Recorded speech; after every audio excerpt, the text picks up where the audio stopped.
Welcome once again here on the Regional Radio Sports Network. Thanks for joining us. My name is Paul Condry. I'm the president and founder of Regional Radio Sports.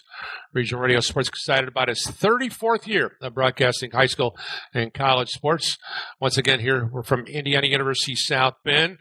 Today it's Women's Volleyball Media Day. Very blessed to be able to talk to a couple student athletes here today on the women's volleyball team. Ryleigh Grott, who grew up in nearby Michigan City High School. Also, Brynn, who not too far from here, grew up in Niles, Michigan. We're glad to have both a Hoosier and a Wolverine, if you will, with us here today. And once again, thanks again to Callie Topolsky for her great work. So, guys, I know that you were in the room when Callie did her interview. Last year when Callie did her interview, it was a struggle because she did just coming in. She didn't know you guys very well. And so I just we kind of threw her to the wolves. I think she did a pretty good job. What do you guys think? Oh, she was good. Yes, I agree. So with that being said, how much has she improved as a coach? Ryleigh, I'll start with you. In a good way, a lot. In what way? She's more I guess you could say, understanding too, just hearing us more, and she sees now what we need as players and individuals, as a team or as individuals. She wants the best for you, but how is it also going to benefit the team? Okay. Brynn, what do you think? I completely agree. She very much sees you as an individual and as a person, and not only volleyball wise, she also is there for you outside of volleyball. And I just feel we all are more like Ryleigh said, understanding and together than a lot more than last year. She talked in our interview about trust, about creating a culture. Now, I'm going to just give you a hypothetical situation. If you had a chance, you guys were already here, so you already understand this is where you're at. But if you were, and I guess the case in point would be really, Brynn, I'm going to start with you. Your sister Bree's coming in. Yes. So she was recruited by Callie. So evidently, whatever she said to Bree, it must have stuck, if you will. Yes. If she's recruiting you now, if you're in that decision making, and you had a chance to, regardless of watching her team or not, but if she's walking through the door, sitting down at the table with mom and dad and say, hey, I want you to come in here and play at Indiana University South Bend, would you come? Yes, I would, 100%.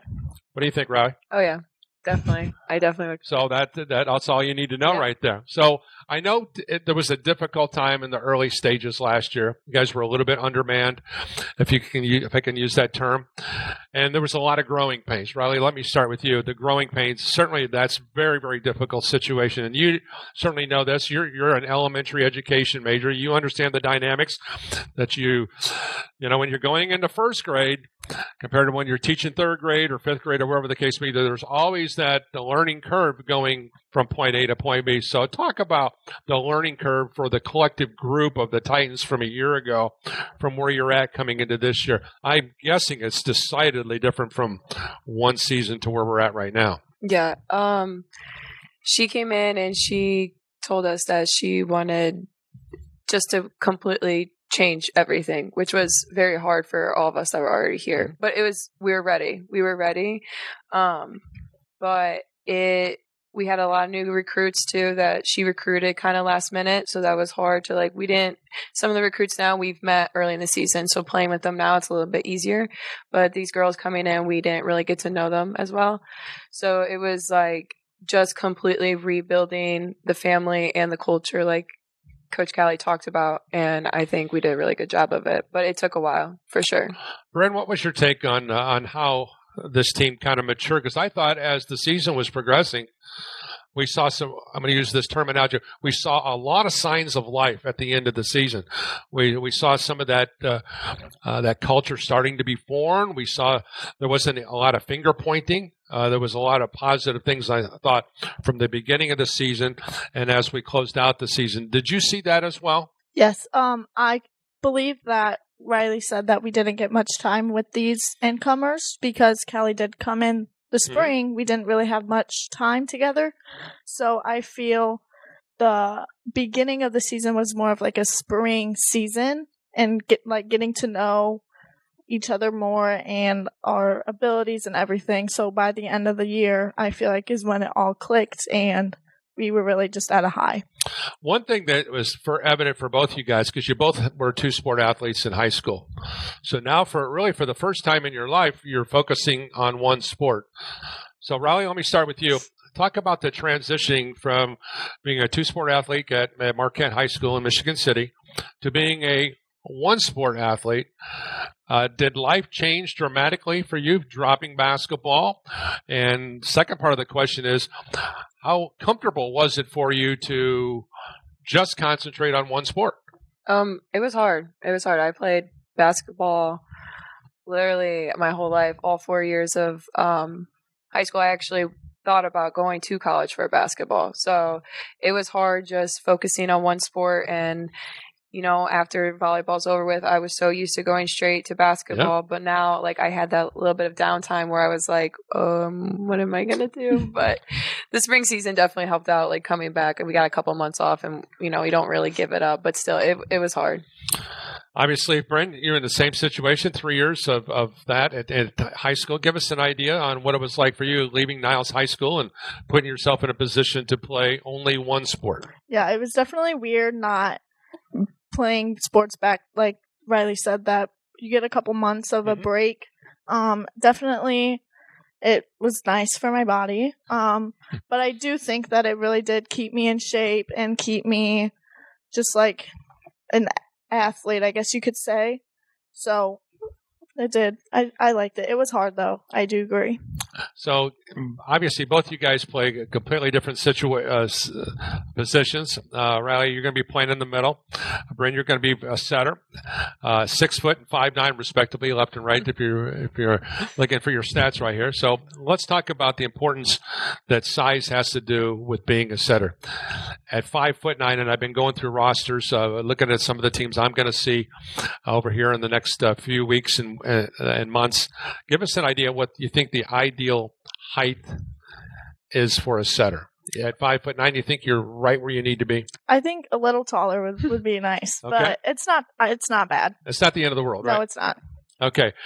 Ryleigh, what about you? From a person in the middle, do you think that where you're at right now coming in at 6 feet tall, you're in a position where would it help to have a couple more inches or 3 inches, or are you happy at 6 foot tall? I'm happy at 6 foot tall, but I think everyone wants a few more inches on them to get a little bit more height going up the block and hip. But I'm pretty comfortable and confident in 6 foot. Okay, let's talk about your collective group. We got the roster right here. We're going to put you to the test, and I'm going to give you some open-ended questions. So I'll start with you, Brynn. Obviously, for you, it's very unique because you look at this roster, and for the first time at the college level, you're going to get a chance to look over here and say, oh, my goodness, who is this Ryleigh person on the roster? So you're going to get a chance to play with your sister. Yes.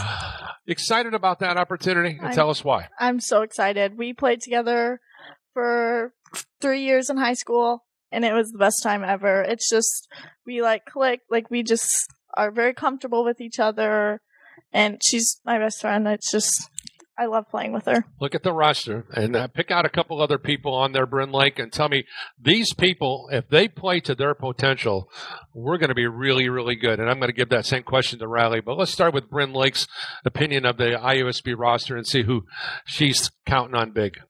Sydney Hannah. She's my girl. Libero, in the back row, picking up everything. If we have defense, then we can run an offense. Another one, probably just be another outside, Taylor Hostetler. We got to be able to put some balls away to get some points. Okay, Ryleigh, looking at that roster, who, in your opinion, needs to have a monster year? I agree. I would say Sydney Hannah, a back row, Libero. I have full confidence in her all the time. I agree. Whoever is put in the outside position, I think if we need that out of system ball or, that go-to ball, we need someone to be able to put it away. And then, I think that's good. I think our other middle, whoever is in the middle too, we need to be able to run that fast offense and be able to put it away. Our coaches talk about this, I know, and I have Sarah McFarland Hendricks, the great All-American, with me during my broadcast. One of the things that you just said, Ryleigh, that she brings up all the time, and all the coaches I talk to say this all the time: out of system, in system. All right, from a student athlete's perspective, all right, the play is happening on the court itself, and you realize that you're out of system. Question number one: how do you get back in system? I'm starting with you, Ryleigh.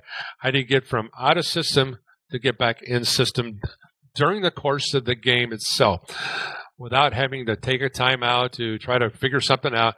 Can you make those adjustments on the fly? Or is this team smart enough, talented enough to be able to make those adjustments on the fly? We definitely can. If on the court, we definitely tell ourselves, okay, reset. We reset right now. Let's start it. Let's run it. Even if it's Cindy needs to pass a higher ball so we can readjust and get comfortable and get in our set positions, and fine, we'll run a little bit of a small or a higher ball. Brynn can set a higher ball just so we can get back into it. But deep breaths. Okay, right now, let's go. Reset right now. Okay, Brynn, same question to you. How do you get back in system during the course of a match? How the set's kind of unfolding? How do you do it? Like she said, reset is like our big word. We use it in practice. And even if it's like in the middle of a rally and we need to calm the chaos, we just pass a higher ball and then we get into the swing of things. All right, let's take a look at some of these numbers from one season ago. Brynn, you had a chance to play 105 sets last year, 37 kills on the season, but the most important thing is 593 assists. Outstanding team leader in that category. Barring everybody's healthy, and you got to get a chance to play in 30 matches, hypothetically, say another 110, 115 per se sets played. Can you improve on that 593, knowing that this group knows how to play together? Because you spent a year together. Yes. Can you improve on those numbers? I do. Yes, I believe so. Do you come into the season saying, I want to have 700 assists? Do you put those kind of goals together for yourself? Yes, I do. I try not to make it super specific. What is it? Can you share with us? I try not to make it super specific, okay. So by the end of the year, I'm not discouraged on myself. Okay, makes sense. All right, Ryleigh, let's take a look at some of the numbers from you last year. In yours, you played in 100 sets last year. You had 161 kills, but you also had looking at the numbers, so you had 46 blocks last year. Can those numbers improve now that you got a group that's played a whole year together? 1,000%. Yes. 1,000%? Yeah, they're improving. Okay, so do you sit to yourself and say, hey, listen, I'm going to set these goals for me, whether it be individual goals, or is it really about the team goals at this stage? What do you guys think? Me personally, I'm looking, just because of our season last year, I want team goals, but obviously I have my individual goals, me going out my last year. How do I want to end the year? What are things I want to end on a high note on? But I want those individual goals to help the team be better, to get those team goals. Okay, last year with a group and the first-year coach, Callie, 3 wins and 27 losses. And if you look at the team that's atop the leaderboard in the Chicagoland Collegiate Athletic Conference for Turbo was 26-11. They were talented. Obviously, a national tournament team, and St. Xavier was pretty good as well, too. When you look at some of those upper echelon teams that had those gaudy records and that type of success, let me give you an open-ended question. I'm going to start with you on this one, Brent. What do the Titans have to do collectively as a group and team to get into the same conversation with the Viturbos, the St. X's, the Judsons, the St. Ambrose? What does the team have to do to be in that upper echelon? I think we really just need to play as a whole. We can't be individualized. We can't play as one. We all need to play together, win together, 1 point at a time. Okay, Ryleigh, same question for you. I mean, maybe the same answer that Brynn gave you. What do you think? I think just playing together. I think, like Brynn said, just all having the same mentality. we're kind of a team where one person can't really be off or be down on themselves. So therefore we all need to have the same motivation, have the same mentality. We're going to go in, we're going to do this, we're going to win, and be there for each other, celebrate each other's wins, all the small wins. All right. When you look back on the high school experience and the club volleyball experience, there has to be one coach or a person that has been the most influential. Could be a parent, could be a player, could be someone that you just looked up to. So I'm going to start with you, Brynn. Who's been the person in your life that has been the most influential, whether it be, and I'm going to use this term professionally because you are a professional athlete at this stage, at the college level, or as a high school athlete. Who's been the most influential person in your life? I believe mine is Vince Streffling. I lots of privates with him. He's taught me everything I know. And they're kind of one, but his wife, Sarah Streffling, was my coach, and I feel I learned a lot from them. Okay, Ryleigh, how about you? Who's been the most influential person in your life? Definitely my grandpa. He helped me get here. Still makes the drive here. If he can't come to the games, he's watching the games online, but he helped me. He put me through all my club seasons. He's helped me with this whole process to get here this far. And still, we talk before every single game and what are goals that we think I need to work on. Okay, last game, this didn't work. Let's try this. And he's helped me with the mental stage for sure. But a couple coaches back in high school and my personal trainer back at home, all mentally have always helped me. All right. Final question. The Titans are going to contend for the Chicagoland Collegiate Athletic Conference. What's it going to take for you guys to do it? We'll start with your answer, Brynn Lake. Like I said, just playing as a whole, really. You can't have one person be down and then it just a domino effect.